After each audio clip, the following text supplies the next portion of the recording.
Os saludo desde el sótano de una librería donde en unos minutos se va a hablar sobre la ruta del bacalao. Y me parece la mejor metáfora posible para hablar del underground. Un sótano que llama a la gente a bajarse. Un espacio escondido donde ocurren cosas. Que suene la música.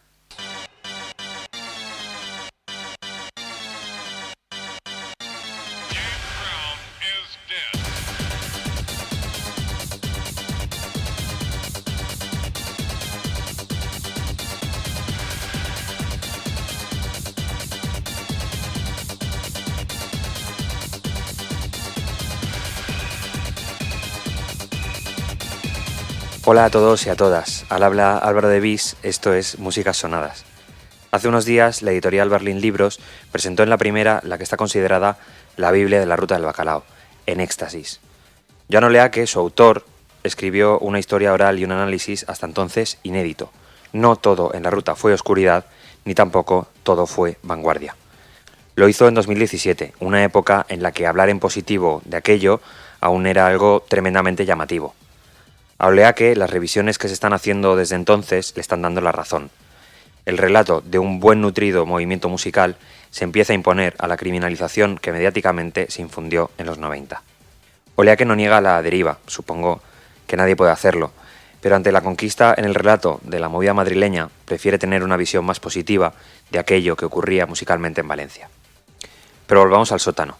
Son las 7 de la tarde y queda una media hora para que empiece la presentación.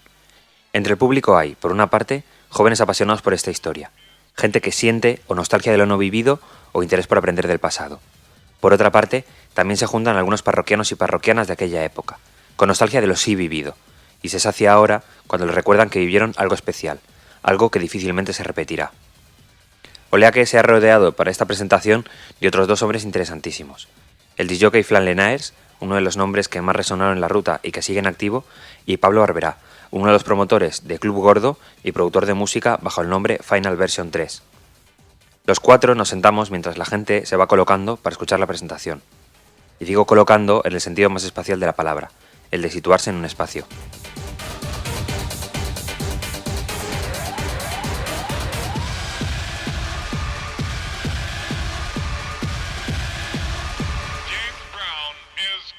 En los últimos años se ha recuperado mucha historia oral, ha habido varias referencias, ya no solamente en libros, sino también audiovisual.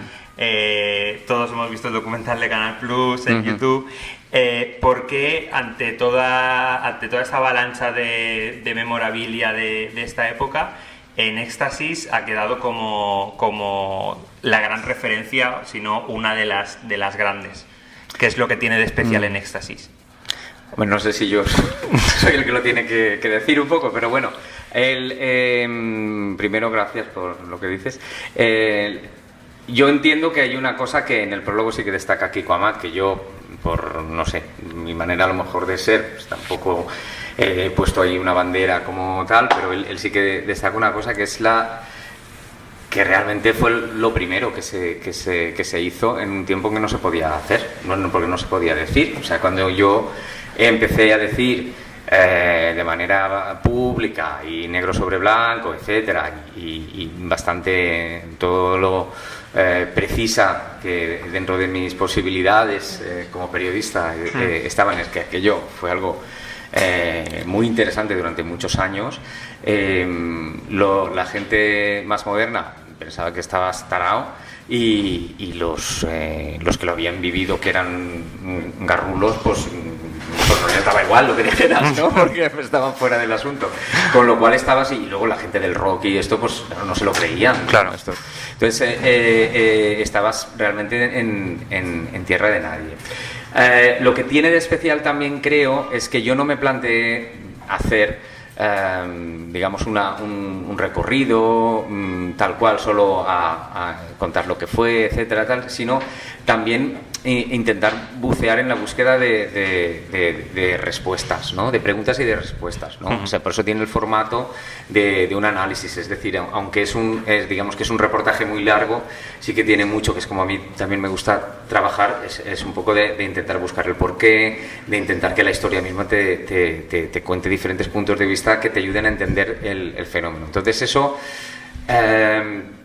digamos que yo el libro lo hice de manera en relativamente poco tiempo, pero el trabajo era de muchísimos años previos, claro. ¿no? Mío, sí, ¿no? sí.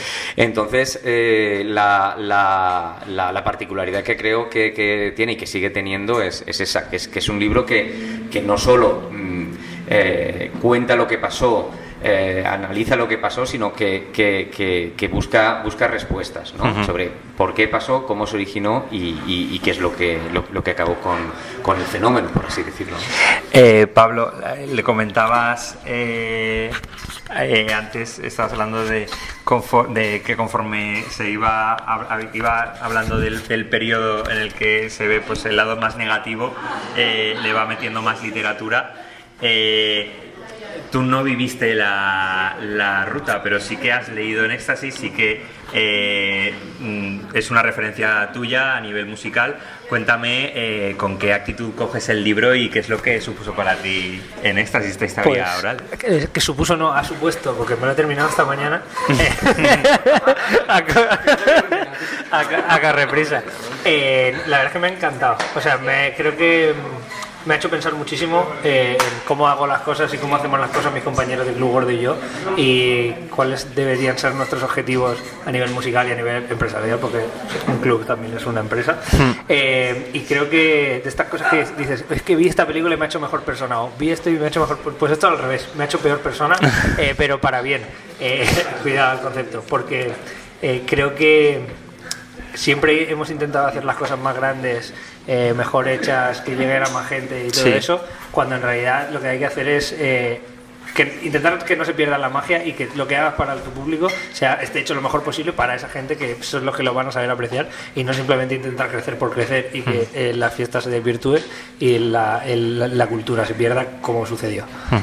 Fran, hubo un momento de la ruta en la que fue silenciada, luego directamente acusada, cuando ahora se ha empezado a recuperar, se ha hecho por diferenciar mucho las dos etapas. ¿Qué es lo siguiente? ¿Cuál va a ser la siguiente etapa a la hora de hacer referencia a la ruta? Hablar de las cosas buenas que tuvo en todo, o sea, en todo su recorrido.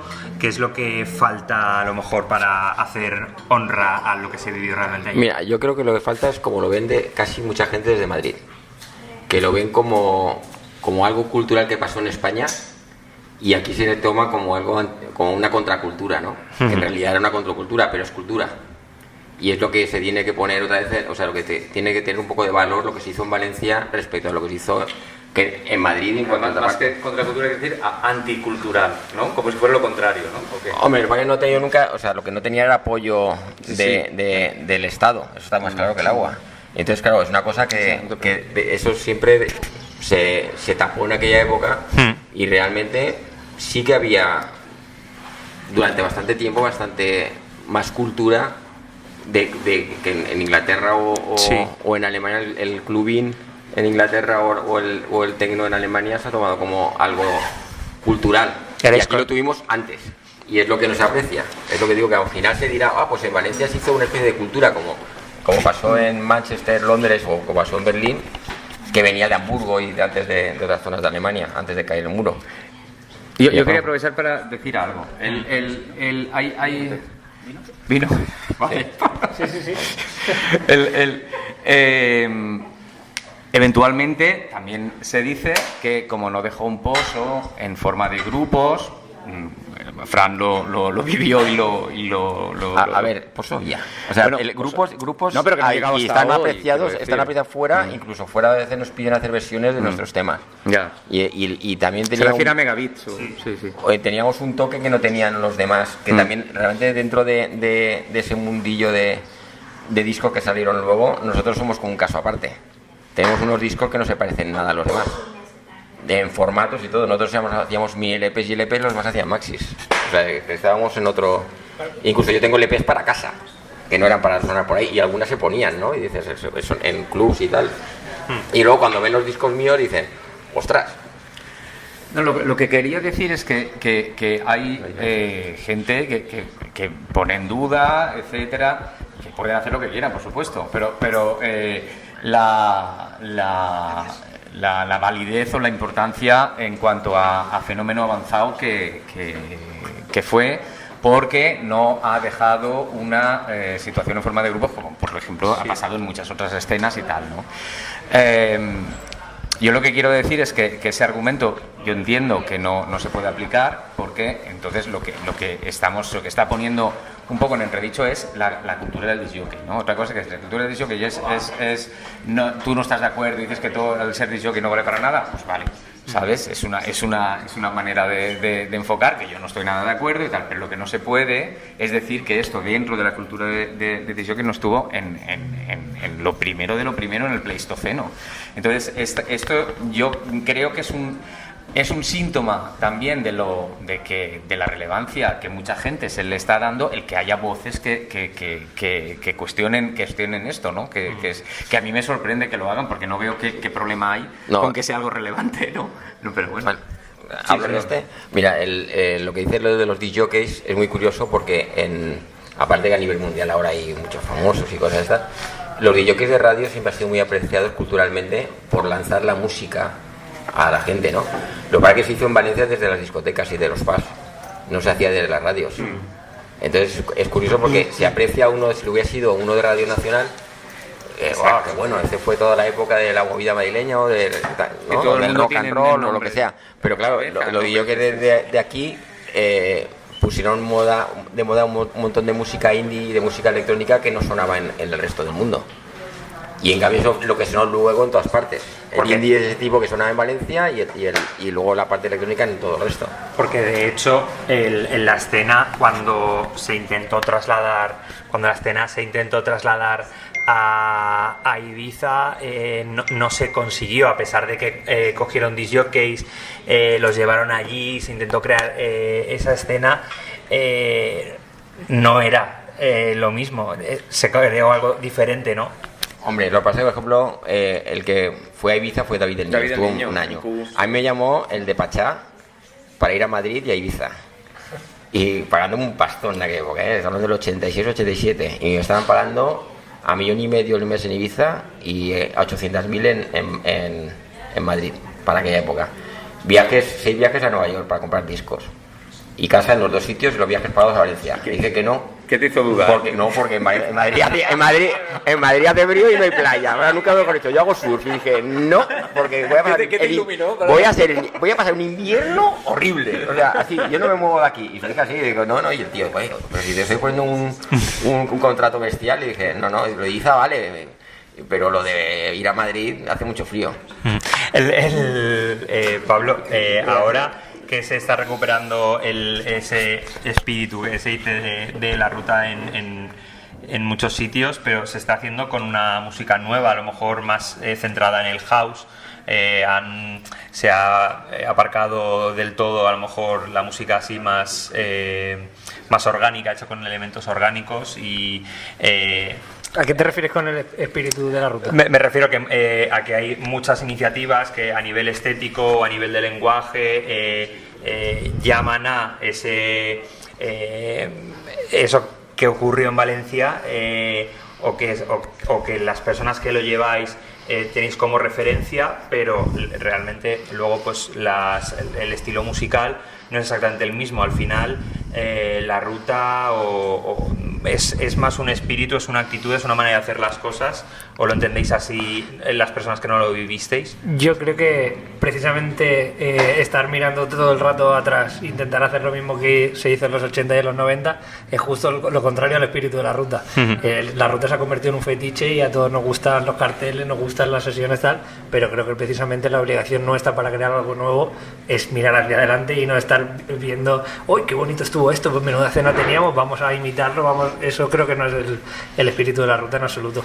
Entonces, ¿en qué salud está la escena clubbing en Valencia? La escena está en un momento que es el que yo llevo viviendo unos años. Yo tengo 26 años, no llevo aquí mucho rato, así que tampoco puedo opinar demasiado, pero en Valencia siempre parece que vayan a pasar un montón de cosas que luego al final no terminan de pasar aparentemente, pero ya es un peldañito más y un peldañito más y un peldañito más. Ahora hay un montón de chavales que están súper motivados, que son unos frikis que, o sea, a mí me da vergüenza muchas veces hablar con gente que viene al club, porque los chavales de 19 años pilotan muchísimo más que yo y que mis compañeros, y decimos, ¿cómo estos chavales saben tanto con tan pocos años? ¿A qué se dedican? O sea, yo alucino. Entonces creo que eso es buenísimo, porque están súper motivados, compran discos, van a festivales, a todos los festivales donde están los artistas más punteros están, y eso está muy muy bien, pero creo que falta un club en Valencia que tenga varios estilos de vanguardia y que programe 3 o 4 cosas a la semana para que se cree algo gordo de verdad, porque ahora estamos diseminados. Yo creo que falta tener un club así, lo tendrías que hacer tú mismo, ¿me entiendes? No, Sí, no tener un socio dueño de un club para hacerlo, porque siempre va a querer resultados ya. Exacto. Y eso es lo que pasa también con la ruta del bacalao. Quieren resultados, y es lo que, para hacer un club, como dices tú, con estilos y tal, hay que arriesgar, decir, abro un martes poniendo no sé qué. Mira, por ejemplo, en Berlín, toda la movida que hay en Berlín, todo el mundo habla de los típicos, el Tresor, Panorama, no sé qué. Y yo con un amigo que me llevó a mí a Berlín, dice, es que salen los martes. Los de Berlín salen los martes y van a 2 o 3 clubs que no tienen ni nombre. Y uno está dentro de una estación de metro que hay que entrar por la vía del metro, bajarse del andén y bajar por dentro, y está ahí, y además está a reventar, y es el martes. Es lo que... Y eso estás con alguien que vive allí 5 años y se dedica más a la música electrónica, no lo sabes. Es lo que os iba a preguntar tanto a Joan como a ti. Nosotros que no la hemos vivido, la ruta, nos da la sensación a nivel cultural, los que nos vamos moviendo, esta sensación de en Valencia parece que las cosas van a arrancar y no arrancan nunca, pero vosotros sois la prueba de que hubo un momento en que sí que arrancó, ¿no? Arrancó no demasiado. O sea, arrancó demasiado, arrancó era el cohete Saturno. O sea, en ningún sitio arrancó como ha arrancado aquí. O sea, era una animalada, eso hay que reconocerlo. Cara eso todo en una época de esas, mira, hablabas con gente de la policía y eso, y preferían tener controlado en 5 salas a toda la gente, así, todo el mogollón, que tenerlo más escampado, que es lo que ha pasado luego, ¿no? Y es que de controlar 5 sitios que controlar, y luego fueron a por ellos, y fue peor, porque luego se les escapó por toda España. Al final acabó en tu zona de Orihuela, está la metro, y luego, fíjate, en Cabanes, aquella super gigante pirámide que bajan todo lo de Barcelona, o sea, que es que era de Valencia, ¿no? O sea, al final se les abre y se les abre toda España, y casi ha sido peor. Lo tenían controlado y así se les descontroló todo. No, pero sí que creo que Valencia tiene un punto que parece que nunca pase nada, pero están pasando cosas. Lo que dices tú de los chavales y todo. Porque yo hablo con gente de la electrónica rara, de industrial y de Madrid, por ejemplo, o con gente del drum and bass, y te dicen, es que cuando he ido a pinchar drum and bass a Valencia, hace unos años que no había nada, en la época esta que parecía que no había nada, dice, y habían 2.000 personas en una sala de drum and bass. Dice, en Madrid hacíamos la fiesta los mismos y metíamos 400. La hacíamos en Barcelona 300 o 400. Y llegaba a Valencia 2.000. Eso es lo que te quería preguntar, Joan, tú que radiografiaste también esa época, intenta completar la radiografía de la hora. ¿Tú crees que en Valencia puede ocurrir, incluso puede ocurrir sin pasarse como fue entonces? A ver, desde la perspectiva actual mía, que es más teórica que práctica, en este sentido, pues yo creo que una cosa que impide esto, lo he pensado bastante sobre eso, pero bueno, una de ellas es el no aceptar o el no asimilar lo que fue esta ciudad con este asunto. Es decir, Valencia se ve a sí misma como una ciudad más que tira detrás de Barcelona, que tira detrás de Ibiza, tira detrás de Madrid y tira detrás de las grandes capitales europeas, por supuesto, en esto, en vez de entenderse a sí misma como una ciudad que fue pionera en esto y que ahora podría tener autoridad para, por una parte, reconciliarse con eso, por otra parte, hacer algo bastante interesante que se hace en otros sitios, que es que los disjockeys de entonces se fusionen con las músicas de ahora y con los disjockeys de ahora y se cree algo nuevo, que sería algo distintivo y pionero de aquí, en vez de ir a reculas del house que viene de aquí, o del techno que viene de allá, o del new no sé qué que viene de esto. Y mi opinión es que como ciudad que está dentro, que te puedes ver a grandes nombres, está Falla, no sé quién, no sé cuántos, o Richie Howe tiene miles de tal, pues bien, pero somos una más en este sentido. O sea, yo lo que creo es que, a ver, en Ibiza, que hay de todo, por supuesto, o sea, la escena que representa el Balearic Beat está considerada, y Alfredo Fiorito es una persona muy respetada, y no sé cuántos, y no sé menos, y tal, y en Green Park y Mike Pickering y todos estos en Inglaterra se les tienen en consideración como iniciadores de Hacienda y todo ese rollo. Sí. Aquí no, o sea, aquí sigue siendo algo. O sea, tú vas a Manchester, y en Manchester, aunque se cargaron la fiesta allí, en el esto cultural, o sea, en la Casa de la Cultura, digamos, de Manchester, hay camisetas de New Order y de Hacienda y de Joy Division, la misma movilización ciudadana para salvar Fábrica, por exacto, ejemplo, fíjate, esto es impensable aquí. El alcalde de Londres, Pero o sea, ahí yo creo quiero decir que esto, si no hay desde mi punto de vista, disculpa, una reconciliación con lo que significó, con lo que ellos aportaron, con lo que ellos fueron de pioneros, por una parte se está perdiendo algo realmente distintivo desde mi punto de vista, y por otra es un signo de paletismo. O sea, es que no hay otra manera de tal. Y el último ejemplo, yo lo digo una vez más, y habrá otra gente que lo pienses, cuando falleció Juan Santamaría, pues quitando que es una persona clave un poco en todo esto, quitando de una serie de personas y de medios en los que se intentó, en el cual estaba Valencia Plaza, por supuesto, que su figura se considerara y tal, pues ahí se ha quedado. Entonces esto no es corriente tampoco, porque otros equivalentes en los que ha pasado esto, pues oye, pues se ha tenido otro tipo de acercamiento, ¿no? Como muestra. Ahora, si eso se llevara a cabo, o sea, y si tuviera esa posibilidad, Valencia tendría una visión de sí misma diferente, ¿no? O sea, con una autenticidad en este nivel que creo que no tiene claro que tenga, ¿no? Esa es mi opinión. También es la forma de ser tanto de los valencianos como las culturas latinas. Bueno, pero es que siempre estamos igual con nosotros mismos. Las culturas anglosajonas valoran lo que tienen, y las culturas latinas pero entonces ¿qué hacemos? lo tiran abajo y hacen algo nuevo. Estamos prisioneros de nosotros, ya si no nos montamos el casal fallero ya y nos vamos allí todos. Pero es la cultura. No, ya está. Es la el casal de la falla y latina, ¿no? De forma de ser. Pequé maldito y ya está. Eso ya pasó, otra cosa nueva. En cambio los anglosajones o los germánicos valoran más lo que tienen, siempre. La última... Lo ponen en valor. Claro. Lo ponen en valor. Aquí no, Sí, la tienes razón. cultura latina es... Se tiene más complejo que orgullo. Sí, mucho. Sí, es más normal. Y De lo que se tiene orgullo, a lo mejor no hay que tener orgullo. Parece que seas una persona más culta y más avanzada si tienes complejo que si tienes orgullo. El que se sorprende por las cosas y las disfruta parece... en cambio, el hater es como... Ese es un tío inteligente porque tiene conciencia crítica. Y en absoluto.